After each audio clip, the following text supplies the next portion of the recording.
ASUS has recently entered the smartphone market with their new Zenfone lineup. I recently spent some time with the Zenfone 5 and I'm very happy to share my thoughts. This is my full review of the ASUS Zenfone 5. Before I get started, I'd like to thank Panduo for sending me a review unit. If you'd like your own Zenfone 5, be sure to check the links in the description. We'll start off with the design. The phone is available in 4 different colors: black, white, red, and gold. There's also both 8 and 16GB variants. The back of the device is made of a premium-feeling plastic that resisted fingerprints and scratches. At the top, you'll find an 8-megapixel camera with flash. There's an ASUS logo in the center, and also an Intel sticker near the bottom speaker grill. The micro USB charging port is on the bottom of the device, near one of the 2 microphones. The headphone jack is on the top left of the device, and the second microphone is just to the right. The right side of the device houses the power and volume rocker, and the left side is completely bare. Coming to the front of the device, you'll see quite a bit of bezel, followed by a premium-looking chin. The 3 buttons on the bottom, back, home, and multitask, don't illuminate at all, and were difficult to see in dark situations. I'm also not sure why the multitasking button is here. I would have rather saw a menu button similar to other smartphones. The front-facing camera lives near the top right of the device, and there's also an additional ASUS logo in the center.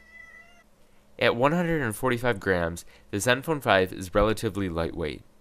It's also 10mm thick, although the curved back creates the illusion of a much thinner device. The only drawback to this design is that when I set it on the table and had to tap on either the left or right sides of the display, the phone would wobble. This is a small flaw, but I honestly think the overall design makes up for it. The Zenfone 5 feels and looks premium, and the phone is comfortable to hold with a single hand. The Zenfone 5 performed well in the call quality department. I didn't have any issues receiving HSPA Plus data, but be sure to check the frequencies before purchasing. Call quality was also above average, and drop calls and distortion were not an issue during the testing period. The dialer also has a built-in note-taking app, and had just a single button to record a call. For promotion information, press 9 for customer service. 3 for account information. Press 4 for promotion information. The 5-inch 720p display looks good and has decent viewing angles. The auto brightness setting is also a bit low, and I chose to just manually adjust it based on my environment.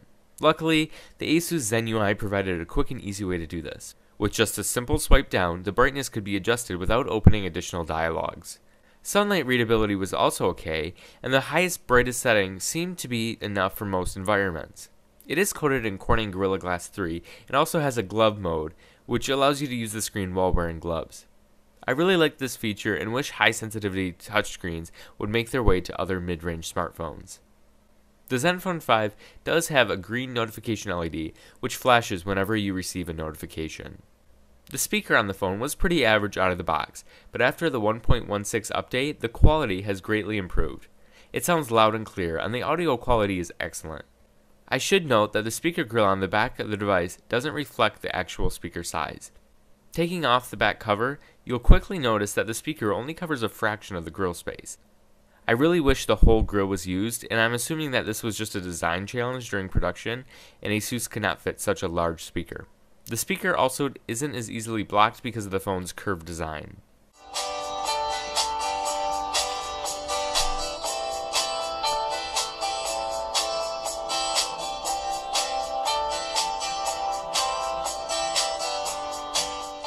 The Zenfone 5's 8-megapixel camera is, well, actually pretty good. The camera took nice looking outdoor images and also handled low light very well in OWL mode. I credit the software for the good camera quality, as ASUS seems to have paid a lot of attention towards making a quality camera experience. OWL mode reduces the image quality to 2 or 3 megapixels, but offers exceptional low light images. There's also several camera modes and controls, and they're fun to play around with. Running Android 4.3 Jelly Bean, the Zenfone 5 is in need of an update. Luckily, ASUS has been releasing frequent firmware updates to this device, and it is very possible that we'll see an Android 4.4 KitKat update. It is very nice to see ASUS supporting their product after release, and I am very confident that they will continue to improve the overall experience. There's also different SKUs of this phone and corresponding software.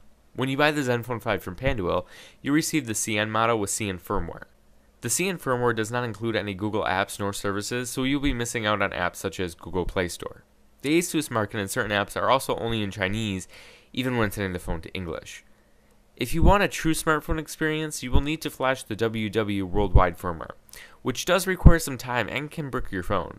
I created a video tutorial on how to do this. Please check the links in the video description. Switching the software SKU will suspend over-the-air updates, and you will be required to manually update the device. It can be very frustrating to get the CN model into your desired software state, so please be aware of this before purchasing. The ASUS ZenUI skin is the best Android skin I have seen. Everything looks very nice, and the pre-install apps are really good. I like the custom icons and color palette, and actually prefer this over stock Android. ASUS has a unique lock screen, which I also really liked. There's also an easy mode, which looks to be really simple and easy to use. Overall, ZenUI is a really great addition. ASUS includes a boost mode, which quickly cleans up items in memory. There's also a quick memo app, which can be accessed from any screen. If you like to read, you'll be happy to see the included reading mode, which changes the display color temperature to make it easier to read text for long periods of time. ASUS has also bundled ZenLink apps, which allow you to interact with your phone and different devices. PC Link allows you to share your phone screen to your computer. Remote Link allows you to remotely control your computer. Share Link, powered by ShareIt, lets you transfer files between devices without using a data connection. And finally, Party Link connects to other devices directly to share pictures. All of these apps are very nice additions and make the software experience even better. When swiping down to access the notification center, you have to swipe on the left side, as the right side opens the quick controls. I've seen this on tablets before, but not on a phone. I wish ASUS would have kept the usual function, or at least given us an option to revert back. ASUS does include their own keyboard, but allows you to switch to the stock Google keyboard without installing any apps.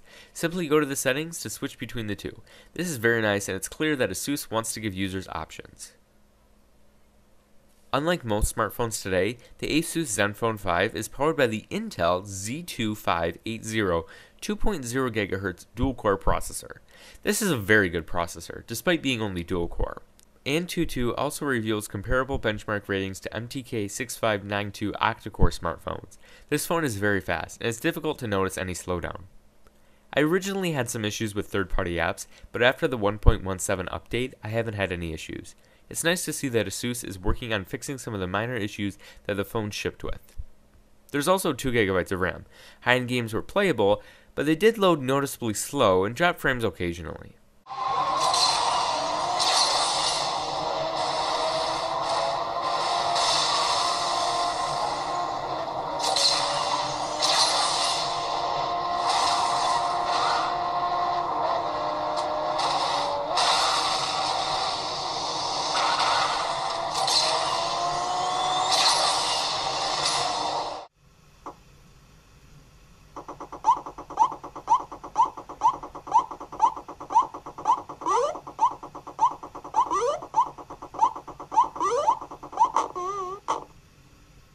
As I stated previously, there are 2 variants of the Zenfone 5, one with 8 GB and one with 16 GB.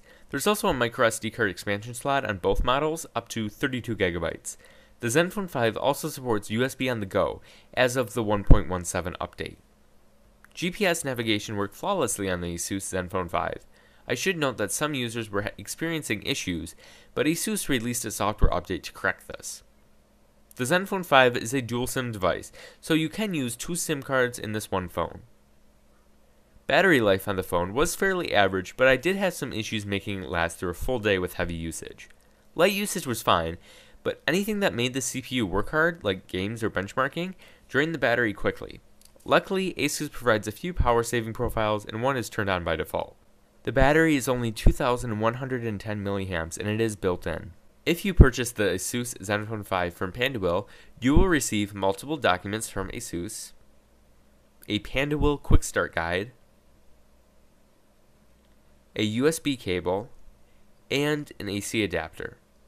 And that brings us to the conclusion. The Zenfone 5 is a great phone for buyers looking for the best value. While it does have some software SKU quirks and a small battery, its design, excellent call quality, high sensitivity display, good camera quality, and frequent updates shine. If you were to buy a phone for not only great hardware, but also incredible software and support, look no further. There's also multiple variants based on your storage needs and several colors to choose from. This phone is simply excellent, and I really want to see more from ASUS in the future. If you are interested in picking up a Zenfone 5, be sure to check the links in the description to purchase on Pandawell. Thank you for watching, and please make sure to like, comment, and subscribe to see more phone unboxings and reviews.